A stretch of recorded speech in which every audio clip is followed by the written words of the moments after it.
of people over the age of 65, 20% of people over the age of 80, and 50% of all centenarians, people who live to be 100 and more, have dementia in one form or the other. So the older you live, the more likely you are to have it. Alzheimer's is the most common and most important form of dementia, where there is a breakdown of the chemical systems, and there is also abnormal protein matter that gets deposited in the brain in excess in different forms. It's quite complex. It's not very clear why a cascade happens at a particular point in time, but what we do know is that the process starts pretty early in our lives, and it accelerates at a certain point in time. Clinical symptoms, us sort of starting to forget things or becoming confused or disoriented, follows much, much later. So it's a fairly long process, the development of Alzheimer's.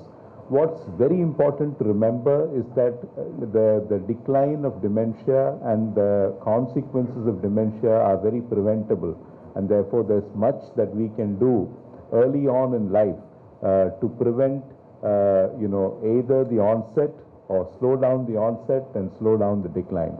And this is something that we all should keep in mind. There is no particular cure for dementia, but we have a range of medicines today that are available that people can use to delay progression. There are a range of techniques that can be used also to stay well. And many of these techniques are very relevant to older people. In fact, this year, the World Alzheimer's Day theme is, what can I do after a diagnosis?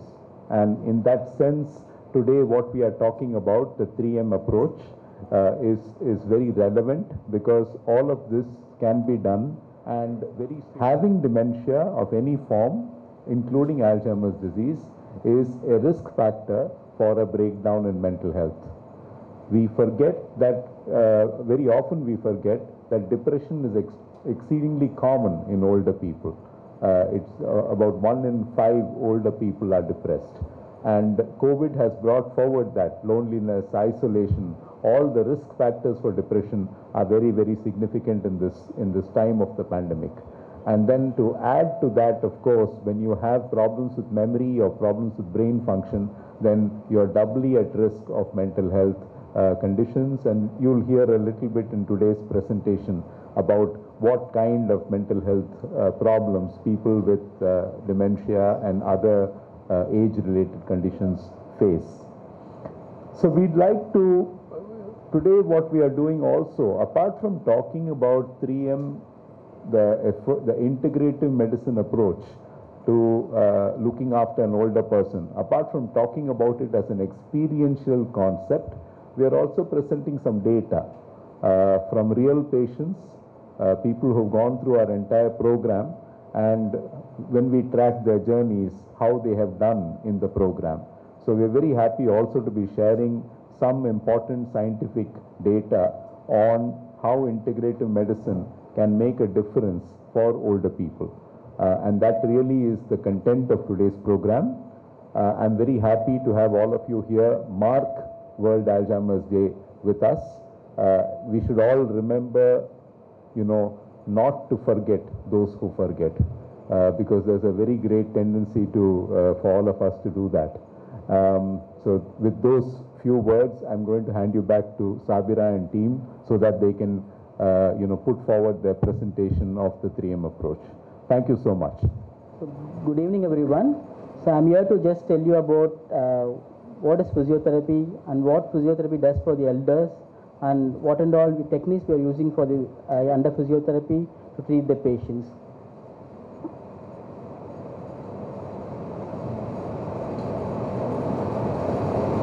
So first of all, I'd like to just recall what and all problems the elder patients will be having. So first and foremost is the pain. As we all know, patients will be having neck pain, shoulder pain. These are the common pain, back pain and knee pain. These are the common pain in elders. And second one is the posture, poor posture. For example, if you see the picture, you can see the neck is stooped a little bit and then the back is hunched. So this is the poor posture. Like this, they may have different kinds of poor posture. And the next one is the slowing down of activity. So apart from mobility, they may have slowing down activity in writing and in their hand functions and everything. The last one is, of course, balance issue in the elders, and then walking difficulty. So they may have difficulty in walking, some coordination problem and everything. Avoiding falls. So rather than looking after the mobility and everything, so the safety is very important. So whenever we are treating the patients or they are at home, the safety is very important. So we should have some architectural barriers at home, and then we should avoid falls. And apart from treating the patients, we will be telling the family and caregivers how they should take care of the patients and what and all precautions and what and all techniques they should handle. Next one is to reduce their physical symptoms. Physical symptoms in the sense, I told you the pain. Pain is one of the thing and balance is one of the things. So how we are going to reduce these symptoms? So this will be done under the physiotherapy. The last one is we have to make them realize about their abilities. Rather than looking for their disabilities, we have to look for the ability, so where they can boost up their confidence by knowing their abilities. So ultimately, all these things will lead to two things. So we are going to just improve their activities of daily life and also to improve their quality of life. So in the video you can see an elder woman, she's around 88 years. She's with us for past 3 years. She's with Parkinson's and she's working in our gym actually, the Buddhi gym. And she's very enthused, and also she'll be doing all sort of exercises. She is very regular in her exercises, very disciplined. So that is how with all this Parkinson's and disability, she's able to withstand for so many years. So I like to go through the various techniques we do here. So first one is the pain management. Of course, the manual therapy and electrotherapy work well for the pain management, because most of the pain in the neck and shoulder, this is aggravated due to muscle spasm. Muscle spasm is nothing but tightness of the muscle. So where we have in the shoulder muscles, mostly in the neck muscles, back muscles and in the leg muscles. So we work on those muscles through manual therapy, and electrotherapy is the main thing where we use it to reduce the pain and to relieve the pain. And next one is the exercise therapy. So training and retraining is our objective in exercise therapy. So second one, next one is the neurodevelopmental therapy. So through this therapy, we'll train the patients how to know their biomechanics of the body, and also how to get up and how to do their activities, how to modify the activities and everything. Next one is muscle strengthening. So those who have weak muscles, we'll train them to strengthen those muscles. And of course hand function, because most of the elders, they have difficulty in buttoning, combing and everything. So we concentrate on that and we'll be training them in that. And postural awareness. So posture is main thing. So we'll make them aware of the posture and also how to correct the posture. And balance and coordination training in standing, sitting, in all the positions, we'll train them in the balance. And then last one is the gait training, which is nothing but walking training. So we'll be teaching them how to walk, how to place the leg, and what is the distance between their both legs, how they can balance and standing and everything. All these things will be acquired through the gait training. So now I like to take you all through some session, practical session. So I hope you'll be liking this. First one is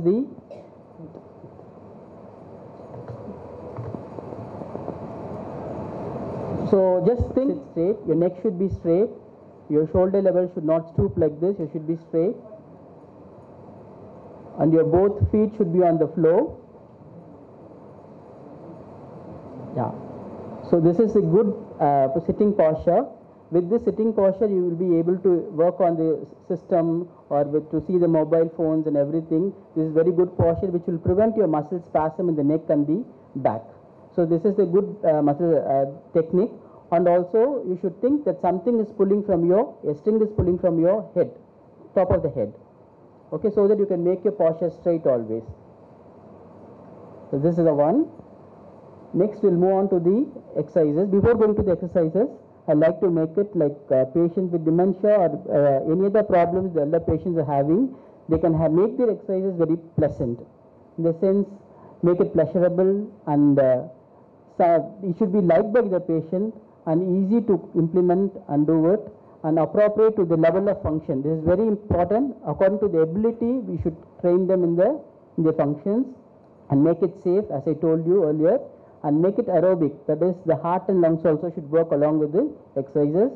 And next one is the involve the noise. This is nothing but to create some music in order to facilitate, which will facilitate the training and exercises. The last one is the touching. So touching to stimulate the eye-hand coordination. They can have the balls and they can play with the balls and they can throw the balls for the hand function, and then they can also have the squeezing balls to strengthen their intrinsic muscles of the hand, so that they can involve certain kinds of balls or toys in order to stimulate the touch and eye-hand coordination. Now let's exercise. Again, I want you all to sit straight. Simple exercise we are going to do. First one is for the neck we are going to do. Just listen to me first. You are going to just lift your head up like this and then fully down. Your chin should touch your chest. Shall we start it? Up, slowly, down, up, down,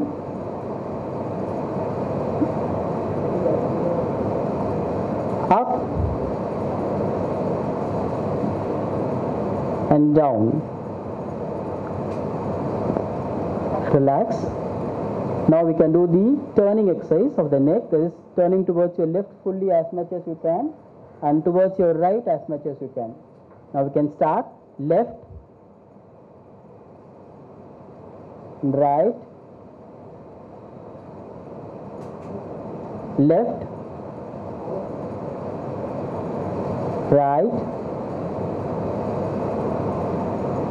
left, right, and relax. Now we'll move on to the shoulders. So you're going to just shrug your shoulders like this, okay? Just lift your shoulders up and down. We'll start. Shrug it up, hold, down, shrug it up, down, shrug it up, down. One more time. Shrug it up and down. Very good. Now for the fingers, just keep your thumbs inside, close your fingers, make a tight fist and then open it. Okay? Keep your thumbs inside, close it, make a tight fist, open it fully. One more time. Keep your thumbs inside, close your fingers, open them fully. Last one. Just keep your thumbs inside, close your fingers, open it fully, relax. Now just maintain your posture. You are going to move on to your legs. Okay? We have a place constraint, so we'll be doing my leg exercise. You are going to lift your legs like marching. That you can do, I think so. You can just do like this, lifting the legs up and down. Okay? We'll start left, down, right, down, left, down, right, down, left, down, right, down. The last one, just tap your feet. Do not lift your heel. Just place your heel on the floor. Just do your this movement. Okay? Just tap your feet alone. 1, 2, 3, 4, and 5. Relax. Okay. So when we are doing the exercise, the main thing is, I want to tell you, do the exercises slowly. When you are telling your elders also at family, ask them to do the exercise very slowly, because the range is very important. When you are doing, for example, if you are doing the elbow movement, this is the bending of elbow. If you are doing this, it should reach fully. Then only it will have the full effect. When you are doing it fast, what will happen is will be doing like this, will not reach the movement fully. That is not good. So always do the movement slowly with a good rhythm so that you will reach the full range and you will have the full effect. Last but not least, always don't worry about your disability. You should prove through your abilities with your thing. Thank you.